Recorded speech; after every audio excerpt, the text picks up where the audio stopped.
بسم اللہ الرحمن الرحیم الحمد للہ رب العالمین والصلاة والسلام علی اشرف الانبیاء والمرسلین وعلی آلہ وصحبہ اجمعین اما بعد۔ عزیز طلباء و طالبات، السلام علیکم ورحمۃ اللہ وبرکاتہ۔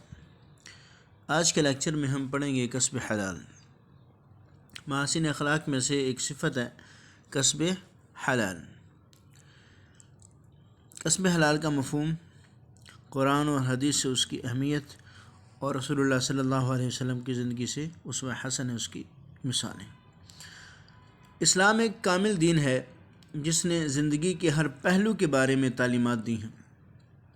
اسلام نے کسب حلال کے طریقے بتائے اور تمام عبادات کے قبول ہونے کی شرط کسب حلال قرار دی، یعنی جو بھی ہم عبادت کرتے ہیں وہ قبول کب ہوگی؟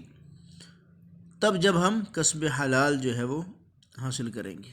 کسب حلال سے ہم رزق کمائیں گے اور پیٹ میں کسب حلال سے کمایا ہوا نوالا جب ہم ڈالیں گے تو پھر ہماری وہ عبادات اللہ تبارک و تعالیٰ کی بارگاہ میں قبول ہوں گے۔ لغوی معنی کیا ہے؟ حلال روزی کمانا۔ کسب کا مطلب ہوتا ہے کمانا، حلال حلال یعنی حلال روزی کمانا۔ اسلام میں کسب حلال سے کیا مراد ہے؟ اللہ تعالیٰ اور اس کے رسول کے بتائے ہوئے طریقوں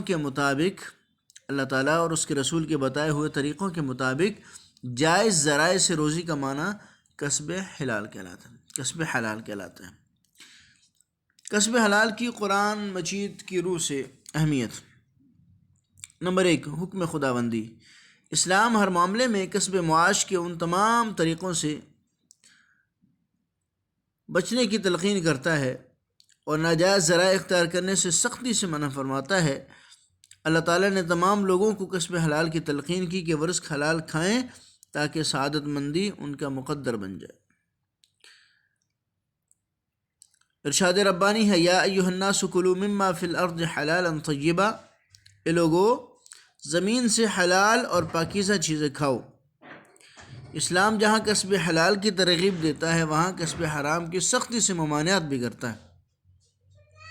تو یہ حکم خداوندی ہے کہ کسب حلال سے اپنی روزی کمائی جائے اور کسب حلال سے ہی جو ہے وہ کھایا جائے تاکہ ہماری عبادات قبول ہوں، اور یہی ہمارے رب کا حکم بھی ہے۔ نمبر 2، حرام کھانے کی ممانعت۔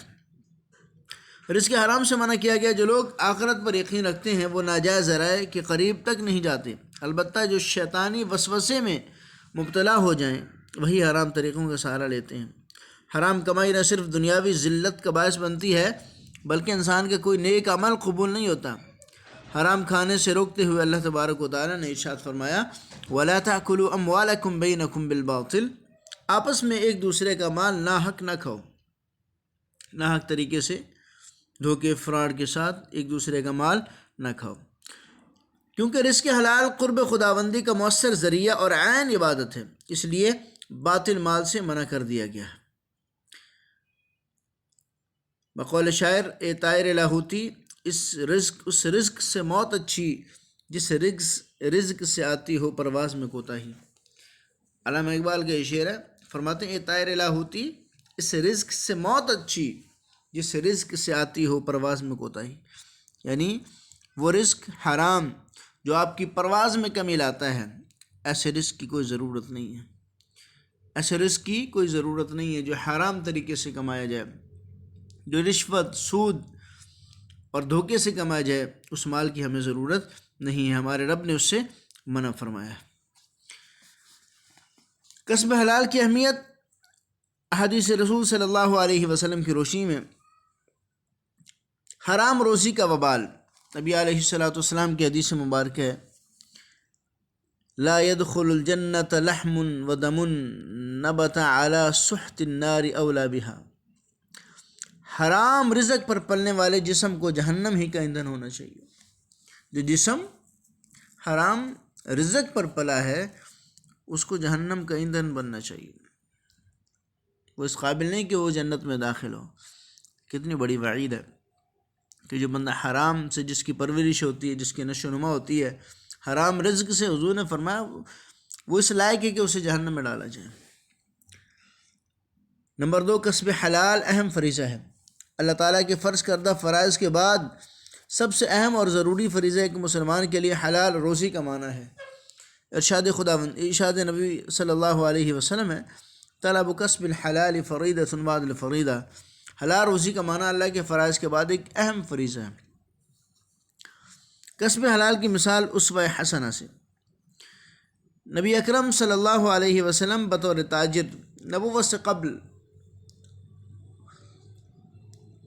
مکہ کی مالدار خاتون حضرت خدیجۃ الکبریٰ رضی اللہ تعالی عنہ کا مال تجارت کی غرض سے ملک شام لے کر گیا۔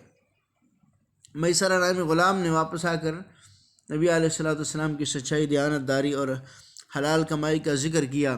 آپ صلی اللہ علیہ وسلم مال کی خوبی اور خامی بتا کر تجارت کرتے، چنانچہ حضرت خدیجہ رضی اللہ تعالیٰ عنہ آپ کے اوصاف سے اتنا متاثر ہوئیں کہ نکاح کا پیغام بھیج دیا۔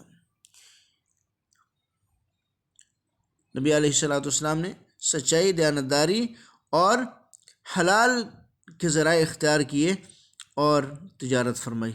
یہ آپ کی جو خوبیاں تھیں، جو آپ کے اوصاف تھے، جب حضرت خدیجۃ الکبریٰ رضی اللہ تعالی عنہ کو پتہ چلے تو آپ نے ان اوصاف سے متاثر ہو کر رسول اللہ صلی اللہ علیہ وسلم کو نکاح کا پیغام بھیج دیا۔